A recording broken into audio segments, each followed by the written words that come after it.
Hello, this is Danny from CG Dreams, and today I'm going to be making a video which is a little bit different to what you'll normally see from me, being that I'm actually not going to be planning anything in advance. This is going to be like a live session, you could say. And the reason why I'm doing this is because I want you to grasp and feel just how quick ZBrush is when we're working between ZBrush and Keyshot, the external rendering engine that is available to be purchased alongside ZBrush.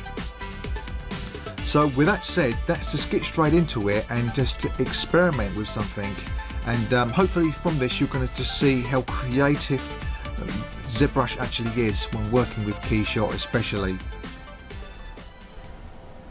What I'm hoping to achieve in this video recording is not excellence and to show something with wow factor, but to show you something that can be done in very short amount of time to give you an idea of how creative ZBrush is with working with Keyshot.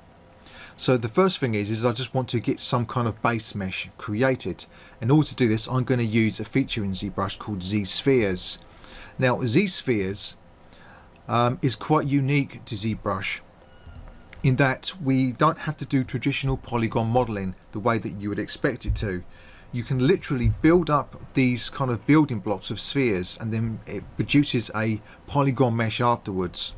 I'm not going to show you how this is done step by step, but I just wanted to introduce you to this feature within ZBrush.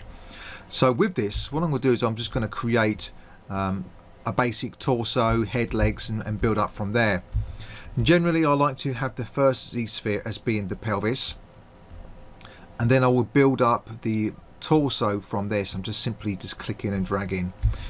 If you want to see exactly how to use this in a step-by-step approach, tutorial fashion, then there's loads of videos out there which shows you how to do this. For now though, I'm just going to get on with it. So assuming that this is the pelvis area, I want, let's have a look, I want it to be tilting backwards. Generally what we have is you have an S-flow going through the body. Let's just see if we can demonstrate this. So we're looking for an S-flow going through the body. So that's basically what I'm creating right now. And then we'll go and create a neck.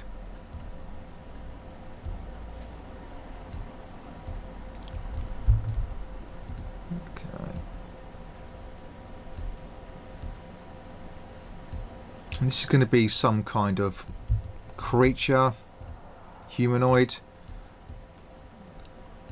I've got symmetry on here. I want his arms to be, his shoulders to be quite forward.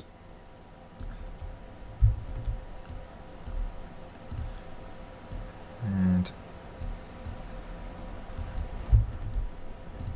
the good thing about this is you can get a general pose down right away.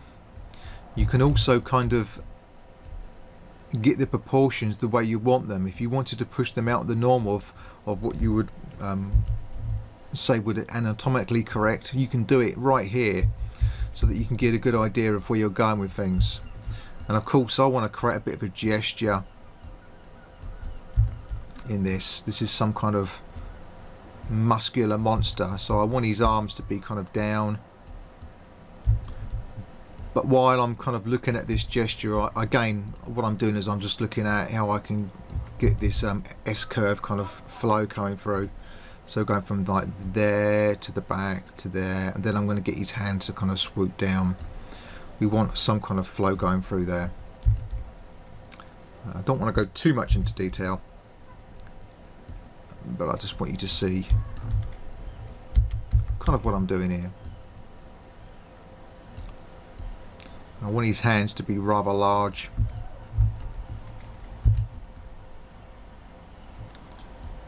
I'm literally not using any reference. I'm just kind of going along with the flow of things. Let's just create where I want his thumb to be.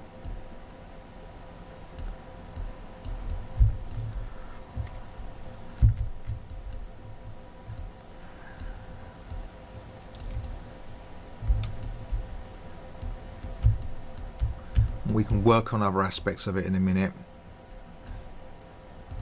I'm going to give him just 3 fingers.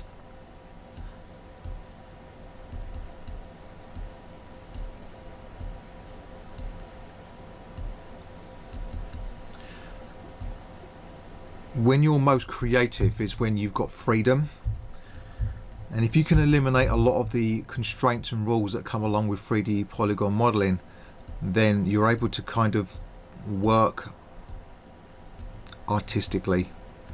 You're working as an artist with the freedom without the restrictions. Let's add a little bit of gesture to there. We had the knuckles in there.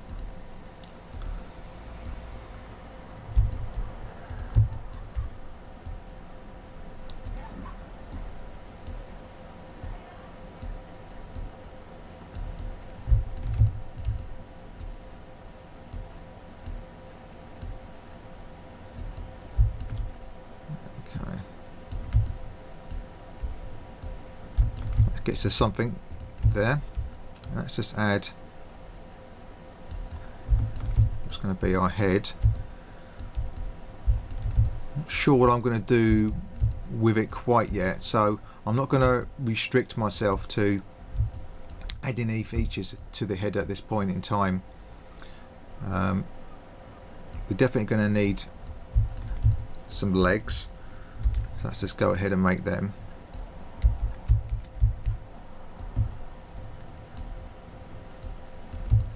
The good thing about working with Z-spheres is that you're not distracted by detail.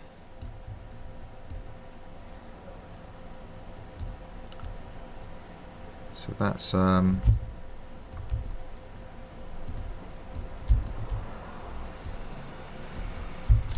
yeah, you're not distracted by detail. All you're looking at when you're at this stage is gesture, proportions.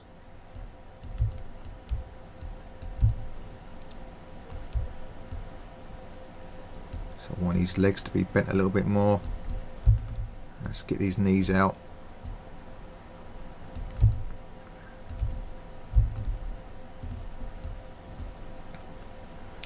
I want his feet to be pretty large. That's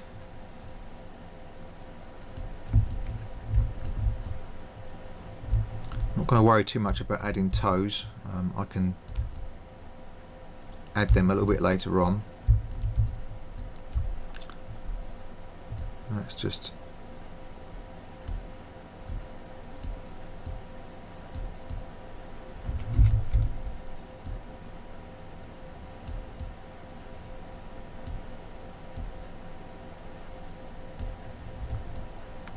okay. Feels like I'm starting to feel a little bit more the direction I'm taking him now. Let's get these shoulders down a little bit.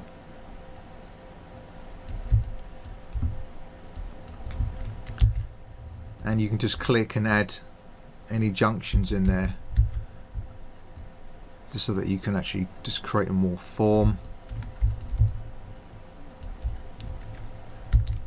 It kind of saves you some of the process that you may would have had to have done when you're doing the sculpting. For instance, like if I want to make his thighs a bit bigger at the top there, then I can just add that in there as a junction into the Z-spheres.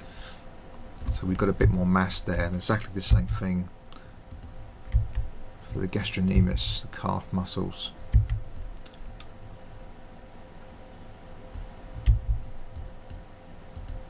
We go right down. Bring his ankles down there. This enables me to get gesture in there very, very early on.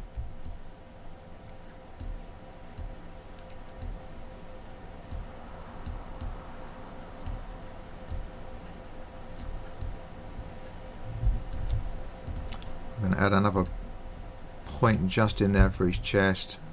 Just lift his chest out a little bit there. Okay, so we've got something very basic going on here. It's certainly enough to get us started, and this was done in what, like less than 10 minutes, about 9 minutes.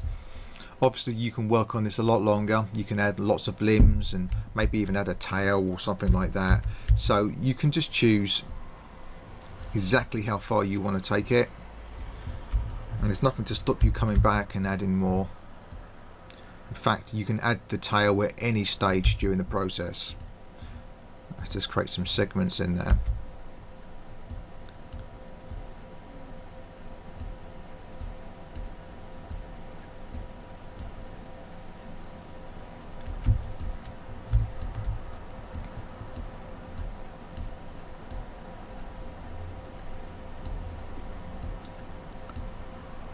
Okay. At any time you can press the A key and you can get a preview mesh of what it's going to look like. And before we've even gone any further, you can choose to go back and then just make any adjustments to things that you do or don't like. You can just go in there and change them. You're not restricted. I'm going to pull this elbow back a little bit there.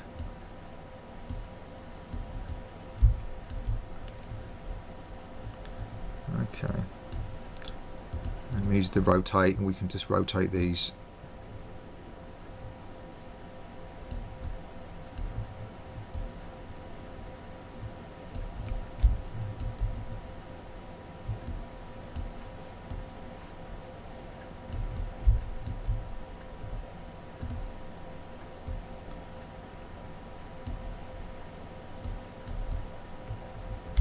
Okay, that's more like it.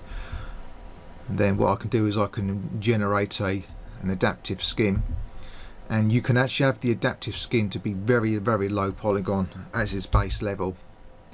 I'll just show you this, and I like to work like this because it enables me to work really quickly. So I'm going to have the density for the adaptive skin set down to 1. If you wanted to have a few sub-D levels in it, then what you can do is you can go up a few levels, where it's automatically going to create some sub-D levels for you to sculpt on. So you can choose where you want to go with this.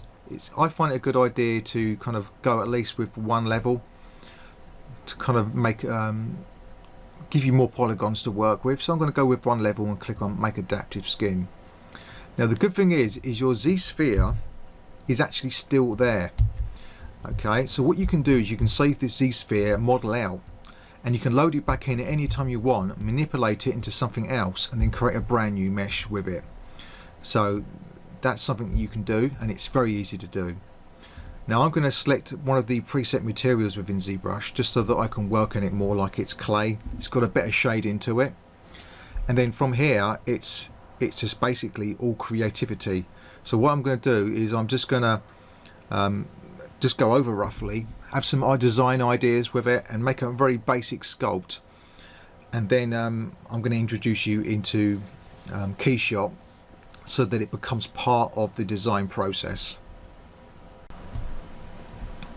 I'm going to go straight in there, go to the lowest sub-D level, and I find it good to have the polygon frame on. And if I use the move tool, I can just start to move the masses into place. So this monster's going to be quite a muscular monster, so we definitely want a bit of mass there in the shoulders.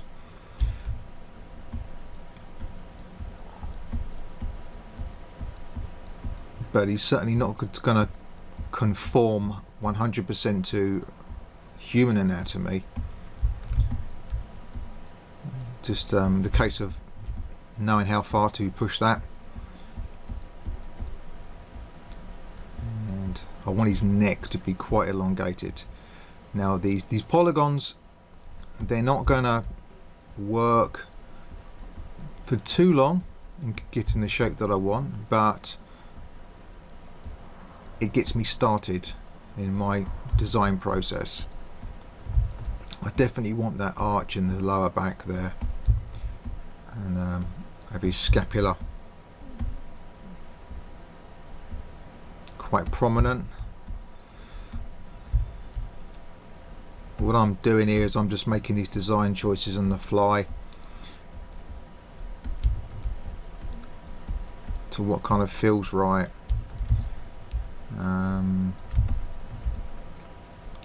Yeah, I'll have his work on his hands in a minute.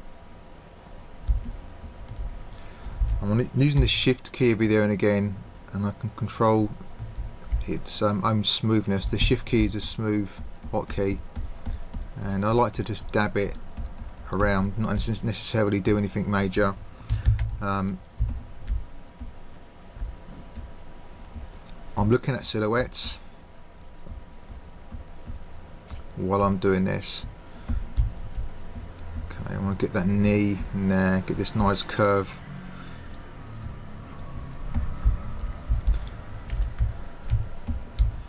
Just hide some of the mesh there, and I want his fattest part of these legs out at the top.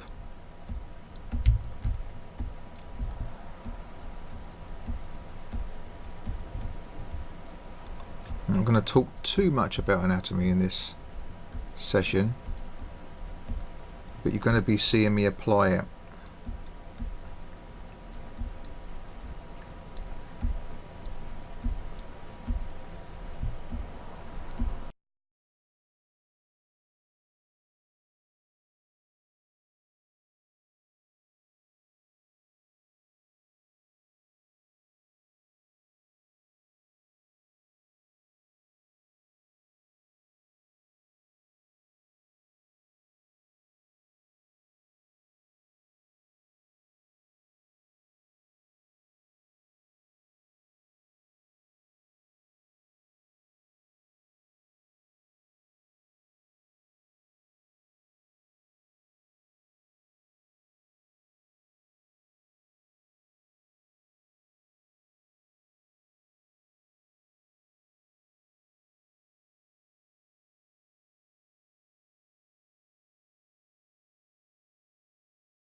Typically, this is not an area where you have to kind of go in and start doing massive sculpting.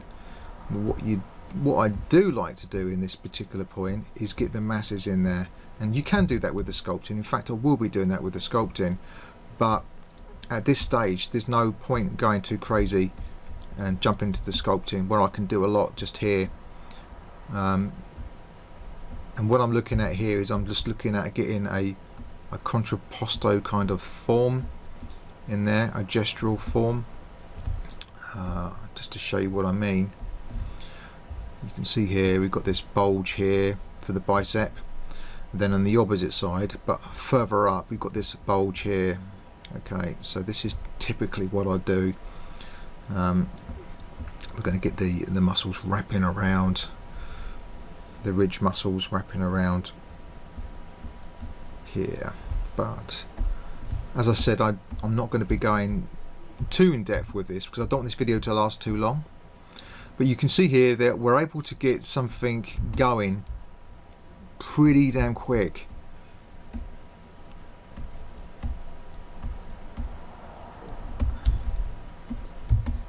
And let's just hide these arms for a minute. I just want to see how the gesture's going through the torso.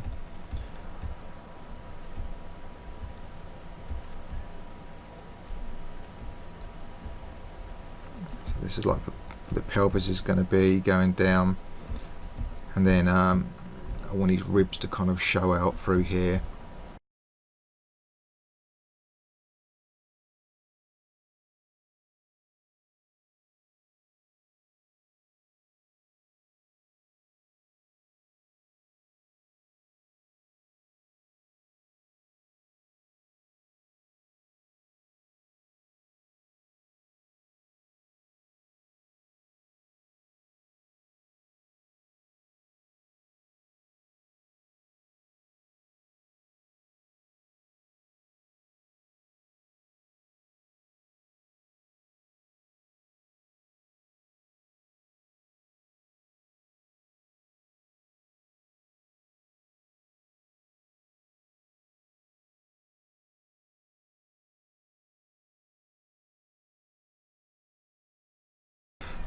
Even though this may seem like a long, tedious process, it's actually saving you a lot of time in the long run. I can promise you that it's saving you a heck of a lot of time. You're essentially preparing a base mesh still, but in doing it this way, you're going to be able to get the gesture and pose into the model very, very early on.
That's a little bit better. Right, so the next stage is create a brand new mesh. Now if you want to keep this mesh at this stage, you can. So you can just duplicate it, and then you can save that for later on, and you can go down to the geometry, and I'm going to go to a slightly higher sub D level for this. So what I'm going to do is I'm going to press Control and D, and it's going to create a new level. I only want to see one of these, the one I'm working on, so I'm going to just turn on solo mode so we can just see this. Now that I've gone up one stage, I can clearly see there's some areas that I definitely want to improve on. So I'm just going to use like the inflate into here. I'm going to work all these out anyway, but I don't want to generate a new base mesh on something that really needs some serious attention.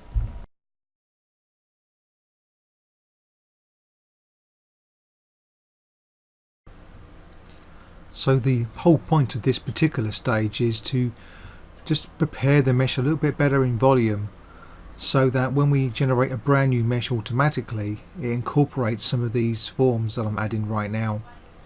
This is so that I've got even less work to do when the new mesh is being generated. So I'm just hitting on some key areas here anatomically that I want the new base mesh to be including. Hopefully it's going to keep most of these forms that I'm putting in there.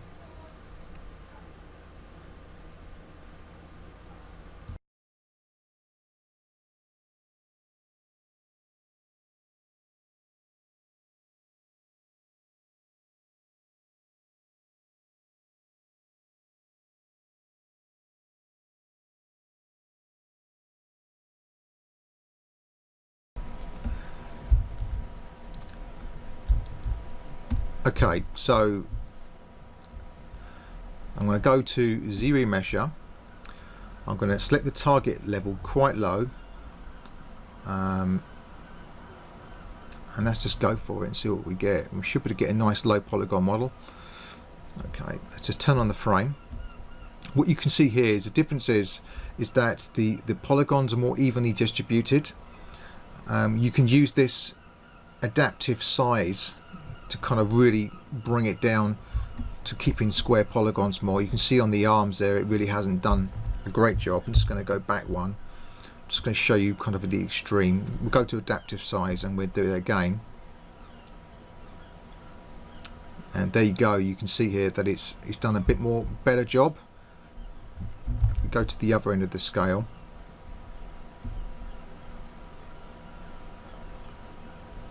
you see here you've got these much elongated polygons at the cost of keeping it quite uniform. It's a sculpting mesh we're creating. We want to keep it uniform. You just got to watch the detailed areas like the fingers, that the mesh is good enough. So that's not bad. I'm going to try to push it a little bit lower. You push it too low, you're going to be facing problems. So look what it's done there for the quadriceps there. I'm going to stick to sort of 1.2. Let's try that. Do you know what? I think I can work with that. This is the stage where we can kind of really get some stuff done. But I would urge you to work on as low polygon model as possible before you get to this stage. I would work on it a little bit longer, but I feel for the most part that we can kind of get something done reasonable.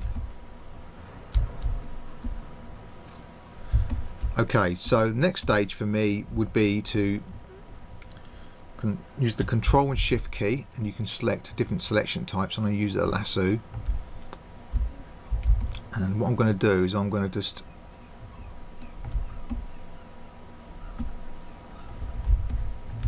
isolate the hands, polygroups, and group visible.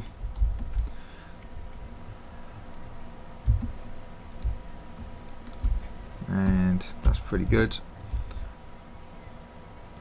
I'm going to do exactly the same thing for other limbs. So I'm going to use a mask selection in this particular case, then invert it, and then we'll create a group based off the mask. You can see here that's not done a bad job.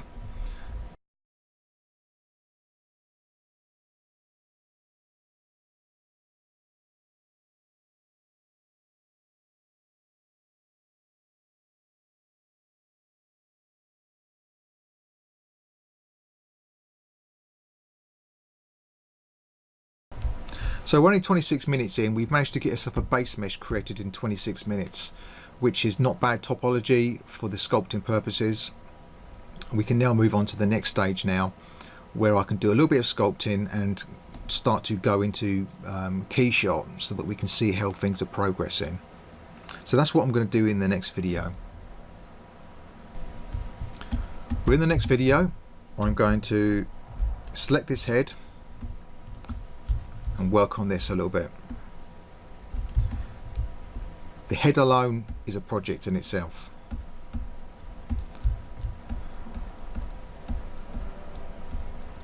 Which is why I've masked it off as just being that.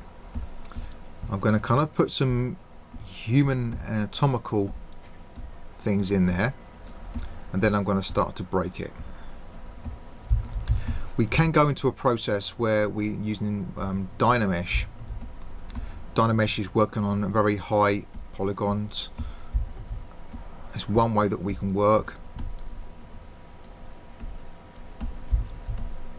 But in this particular case, I'm going to work with what I've got.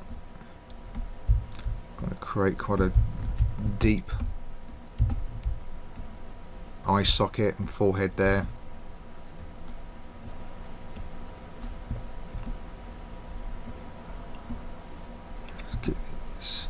I want it to be quite masculine, so I'm just using the polygons that I can see here, and I'm just using to my advantage. Let's get these cheekbones out there. There's zygomatic, and it's always good to have a three-quarter view. When you're in a three-quarter view of the head, you should be able to see where you've got the eyebrow when it goes in, where the eye socket is. It should come back out where the zygomatic bone is. It should go back in again, then come back out where we've got the mouth, where the teeth would be pushing through, and then back out again for the chin So we should see this kind of contour from this 3/4 view, like here.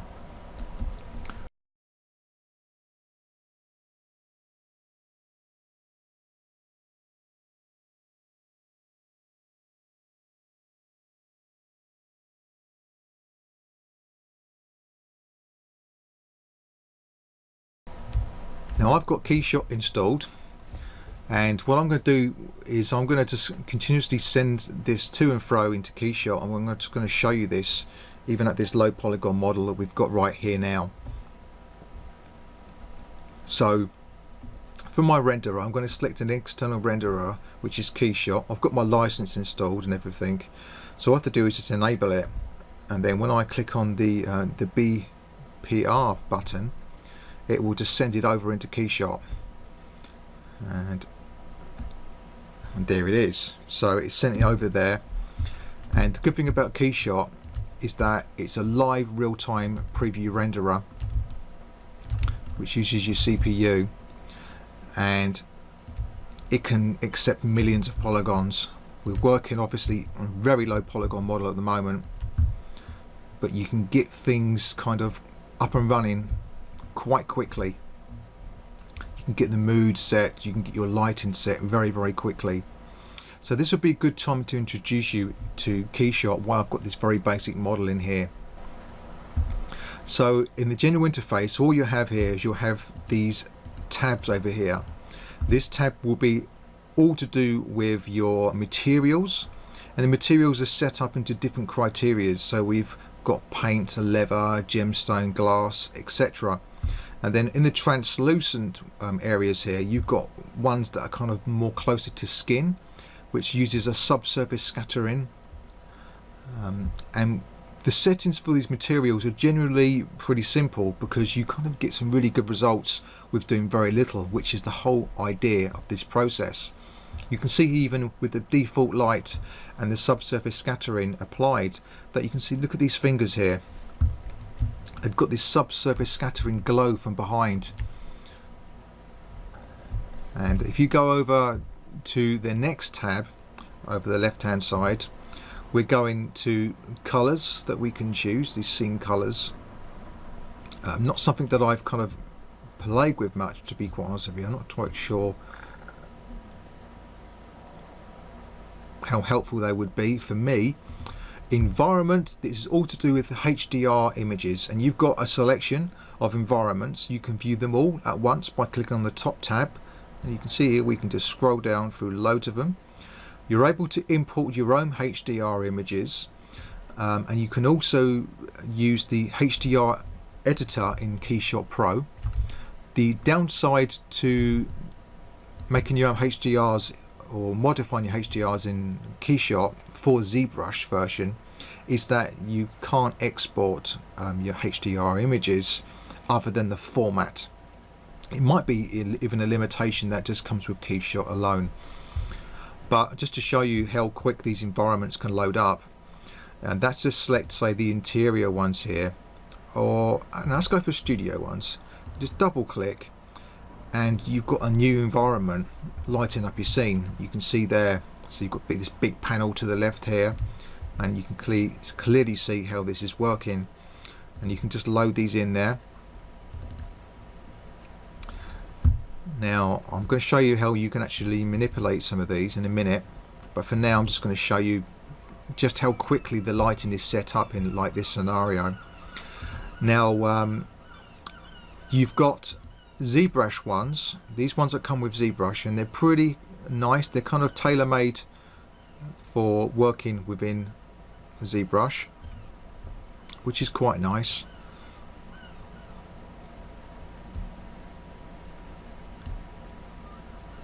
And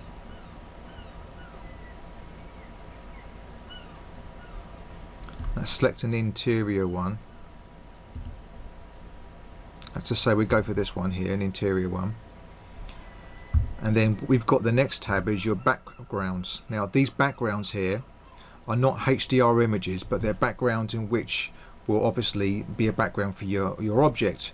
Now if you choose to match the background with a HDR image which is compatible, then you're going to get a really nice quick result. This is the first time I've actually launched this since I've just updated it, so it's just updating some of ZBrush's backgrounds. You can see here from this that we're able to get a pretty decent render without doing anything. I mean, literally we can just use the HDR image and then that's it. It's lighting your scene all the way, you know, to the final result. Of course we want to be able to adapt this and add our own lights, and I'm going to show you a little bit about this in a minute. I'm just going to wait for this to finish so that we can select some backdrops. So I'm going to go to ZBrush, and there's loads in there, these backdrops. I'm going to select one that's really nice for sculpting, so I'll just show you this. Just double click and it will open up in your normal picture viewer so that you can go through all different backdrops that are available, give you an idea what they look like before you bring them in to Keyshot. If you want to apply them in Keyshot, you just simply drag and drop into the background and it becomes part of the background, as you can see there. And then you can kind of put your model on the stand and it becomes part of it. That's pretty neat. Let's try this one. Looks like we're working with plasticine, doesn't it? So we've got these backdrops, these environments. We've got different textures that we can apply. You can see here that we can apply all different bump types. We've got wood types in here. So there's a lot that you can do inside here, even though it's quite simplistic in its nature. So what I mean by this is when we just cast our eyes over to the right of the UI, you can see here we've got our scene tree, and this will be where all our models are. In this particular case we just got this ZBrush model. We've got the camera, the basic one, and we've got a default scene set at the moment. Now when we select this, we've got this plus where we can expand it, and you can see here that this is the material that's been applied to it. Now this material has been sent, well, it's been used, the one I'm using right now is from within Keyshot. But if you was to set a material up within ZBrush, it will send that over into here and set it up to work with Keyshot, which is really nice. But I just want to show you quickly the material properties for something like this. And it's quite simple. This is for a subsurface scattering material. We've got the surface color, subsurface color here, which is like the backscattering. We've got how translucent the material is going to be, and we've got the roughness, and the roughness is basically going to dictate how shiny or glossy that it's going to be. And as you bring this up, you'll see that the specularity, or shall I say the reflection on the surface here, is more evenly spaced out, and as we bring this down it's going to get tighter. You can see there. So you can adjust this. We've got refraction for glass. It also works obviously with subsurface scattering as well. And then we can also choose to have color to affect the color and the density. So you notice here that the specular, there's no specular strength. This is all done by color. So if we were to select a different color in this, you'll see the specularity is gone. And then when we select a white color, it's going to give us the full specularity, because this is working off real world lighting simulation. So that's why it works in this way, why you haven't got this specular kind of slider there. Textures are going to show anything that's been applied to the material. So we've got bump.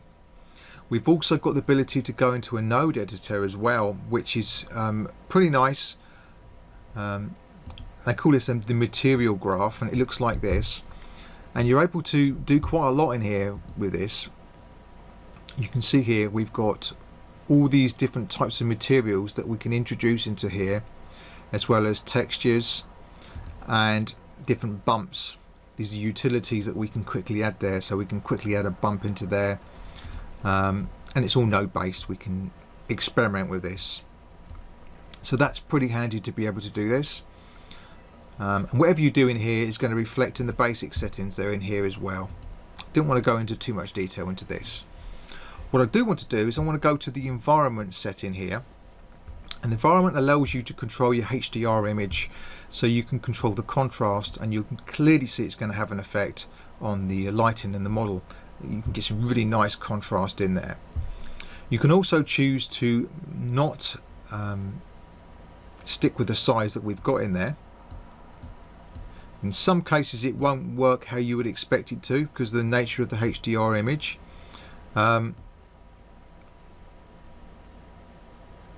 Same with the height as well.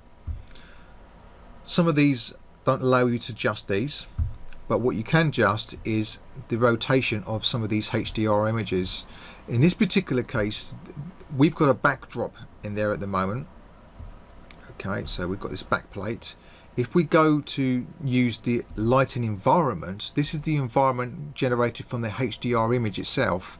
This is where, you know, you're going to be able to adjust this, because these settings are based upon the HDR image, not your backdrop. And then we can adjust the height, so you can place, you know, your character on the floor and get it in the right scale. And again, you can rotate it around the studio, and you're going to get the respected lighting that you would expect to get according to the direction. So if I was to put it here, you can increase the brightness. It's going to light up our scene a little bit more better. And you can also choose just to have a background color. So we go over grey. So that helps as well. All pretty cool stuff. As far as lighting goes, the lighting tab in here, we've got some presets for the performance, and you can go through these. You can go for a full simulation of lighting if you wanted to. It's still pretty quick. You can also add your own custom lighting setups, and this is going to be for like the amount of ray bounces there is, indirect bounces for global illumination, and shadow quality. But as you can see, for a preview render, it's not doing a bad job with these very, very basic settings. Very, very basic indeed. Another good thing is that when you're in the environment, you can actually choose to actually, say for instance, take down your brightness to nothing, meaning that you can use this HDR image as like a fill light and then add your own individual lights. I'm going to show you how you can add your individual lights, and this is something I really like about Keyshot, and this would normally cane other render engines doing this. What you can do is you can add a piece of geometry. Okay, that's not what we wanted. We need to go.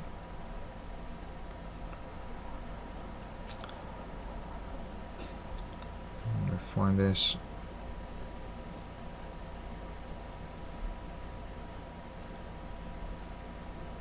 It's been a little while since I've been in here.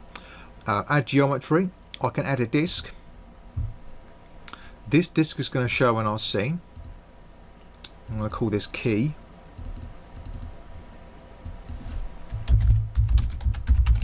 Key light, this is going to be. And then we can adjust its position. Use this move tool here. We can adjust its position.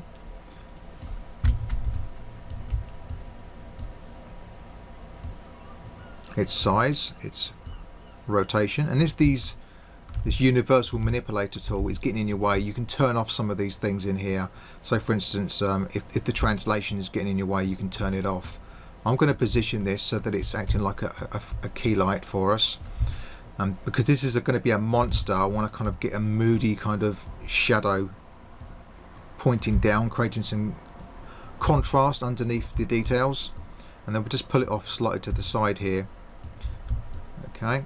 At the moment there's no lighting material applied, so what I'm going to do is I'm going to go to our materials. You can see we've got light, we've got these area light presets, and you can see we drag this on there. We've got an area light and it's instantly illuminating our object. And of course, now that we've got this in there and we've got the material in there, we can actually adjust the power of this light and the color, how many samples it's got. And I'm going to boost this up, give us a bit of a stronger key light. There we go. And of course you can go in there and you can duplicate the light.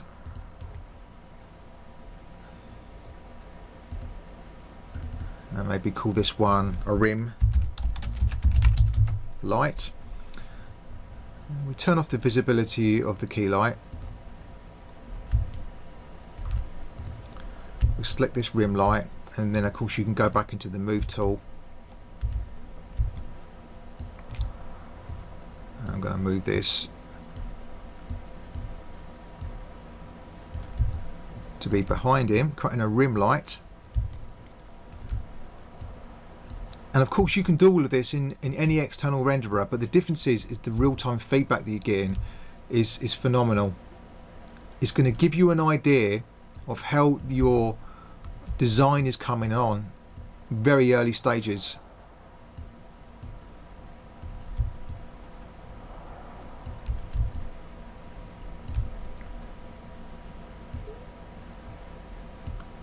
And let's just make this a little bit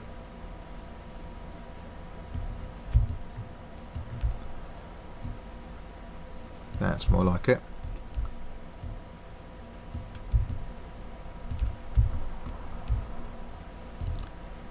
And I'm going to edit this material here. I believe it's using the same material as the other light, so you're just going to be careful what you do. Expand that, you can see it's using that. So what we can do is we can actually duplicate the material.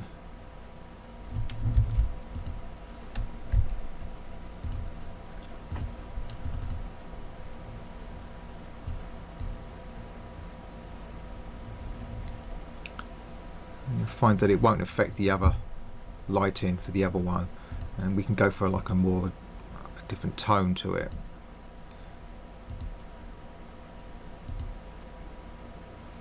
Again, this is just to set the mood.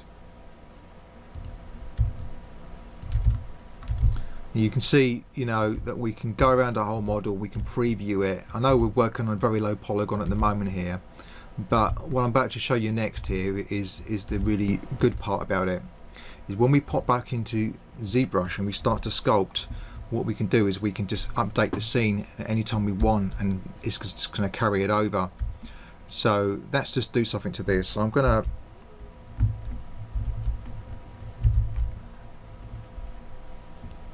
subdivide this a couple of times, not too many.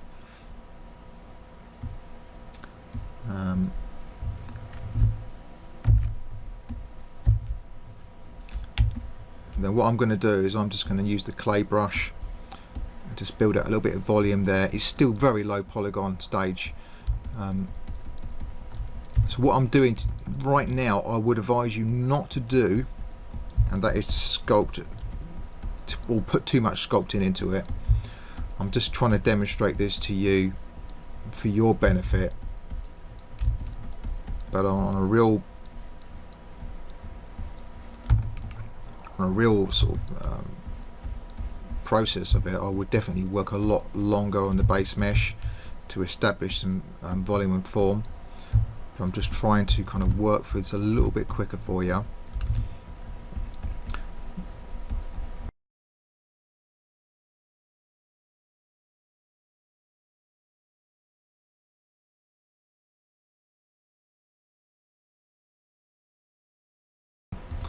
You go back and it's updated, you know, it's there. So when you've got this on a second monitor, what you're able to do is you're able to get real-time feedback about how your model's progressing. Now my system is going to strain a little bit more because I'm using Stream Recorder, I've got ZBrush in the background there, and I've got a few other things in the background as well. But generally I can take it up to a pretty high poly count. So let's just go back into ZBrush. I'm going to do exactly the opposite of what I told you not to do, because it can exhibit more lumpy results. But I'm going to start to sculpt on this at quite an early stage, just so that we can get something going in here.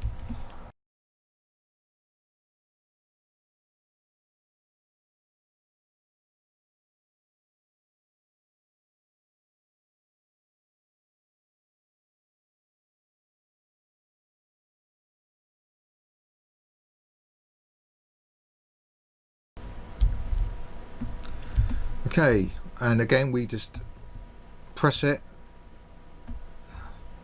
and it's updated.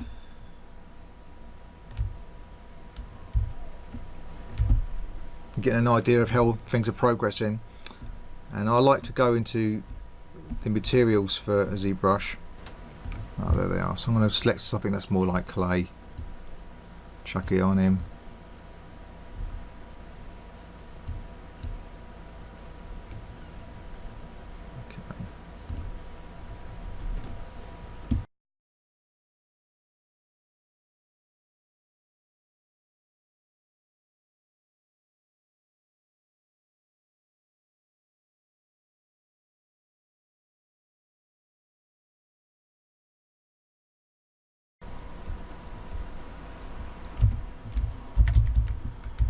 Okay, subdivide it once.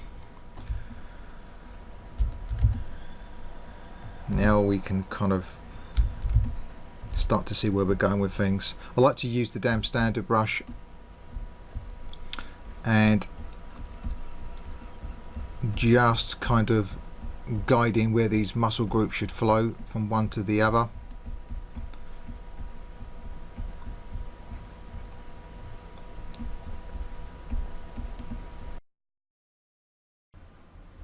It's during this stage which I'm going to go in there and just hit on some anatomy points.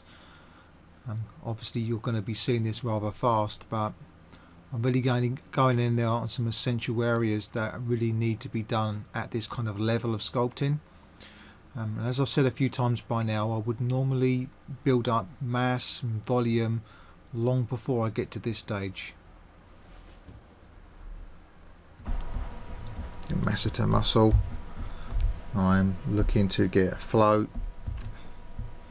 See from here, cheekbone into the masseter muscle.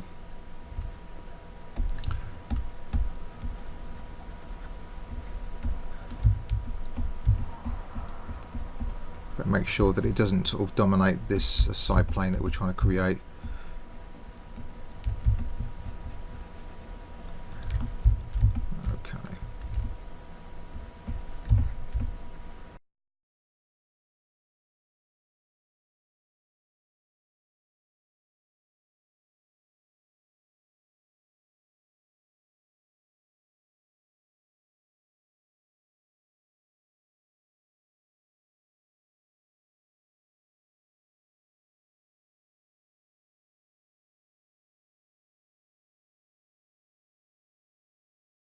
If I want to go into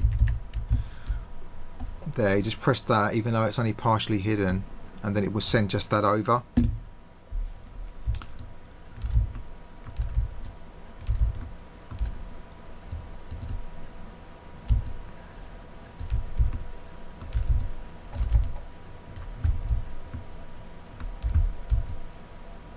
Yeah, I'm kind of liking the way it's going at the moment.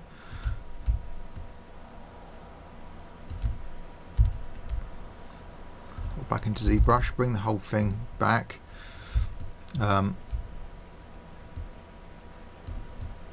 Looking a bit weird.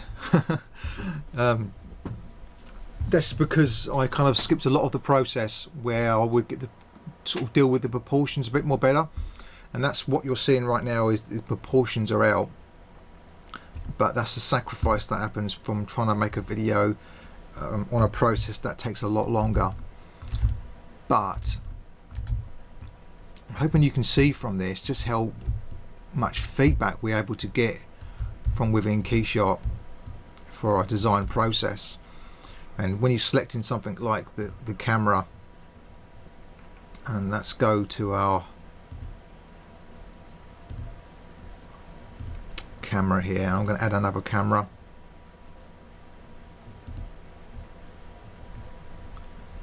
Let's change like our perspective.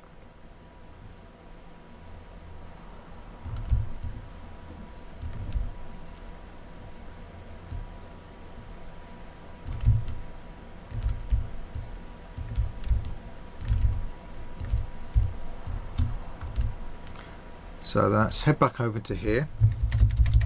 I can see a few things right away that I want to change.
I'm gonna call it for this.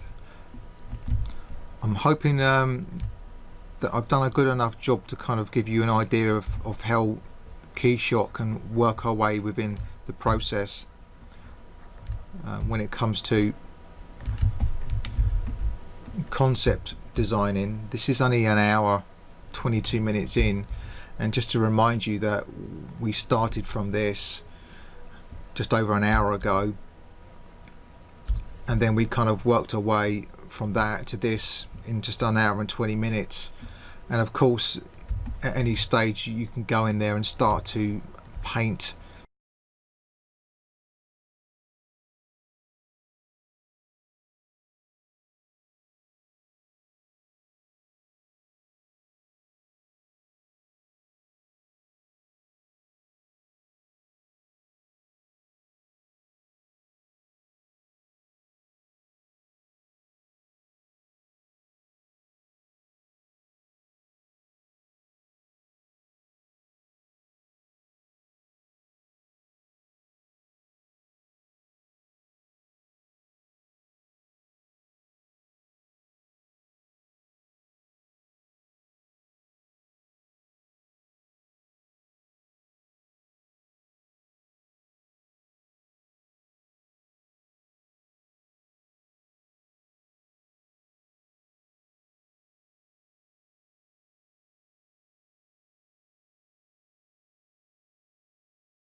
when we get later on in the process. This is where Keyshot really comes into its own, because this is when we can send the model over to Keyshot and we can start to really evaluate some different things that we may want to do it, because we've got it to a level in which we can start to get a feel for the direction in which the character is going to be going in. And normally I would like to bring every part of the sculpt to the same kind of quality level, but clearly you see I haven't done it in this particular case, like the feet for instance. But now I'm going to make some more drastic changes now to it, and this is the kind of the fun part.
It's well worth learning some anatomy, because when you do, you're able to do what I'm doing now, and that is to try to use your imagination without having to copy from photo references. Although I always recommend that you at least do use some photo references. I'm not saying that you're going to get good brownie points, extra brownie points when using no references. There's not. You can't eliminate that, but it does allow you to kind of work off your own accord, and then you can refer back to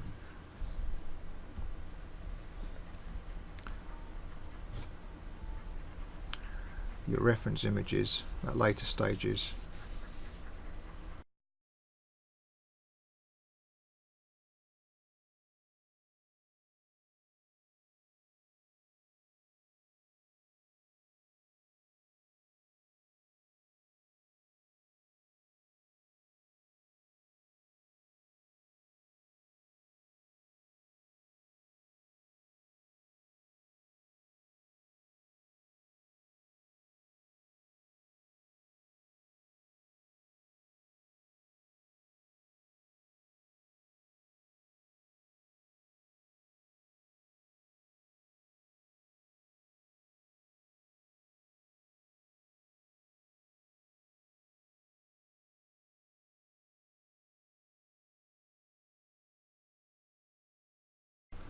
That's it. Now activate my symmetry. Get my damn standard brush and start to define some edges. And this is where it goes from a sculpt that was quite loose to something now that starts to become quite prominent in your design choices. You'll start to see where things are absolutely intentional rather than some of the strokes that may appear quite accidental.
That's it. And you can just keep on going on like this, but it seems to be coming together quite nicely.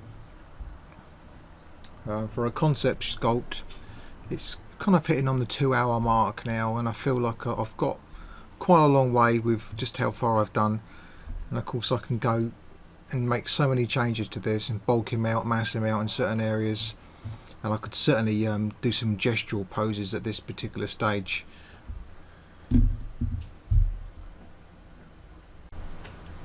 So I've just subdivided it one more time and see if you can guess how many polygons we're working with at the moment here. If you know ZBrush quite well, you'll know where to look on the UI, but this is actually only 2 million polygons, 2.8 million polygons. Gives you an idea of how much detail you can get into something with this kind of polygon level. And this is down to the mesh, the base mesh that we're working on is allowing us to subdivide it, and it's evenly distributing those subdivisions, and it means that we can just go in there and keep on adding our detail more and more and more as we go through.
So we're coming towards the end of this session now, and I'm just adding a little bit of colour just to see where I can take the design choices even further.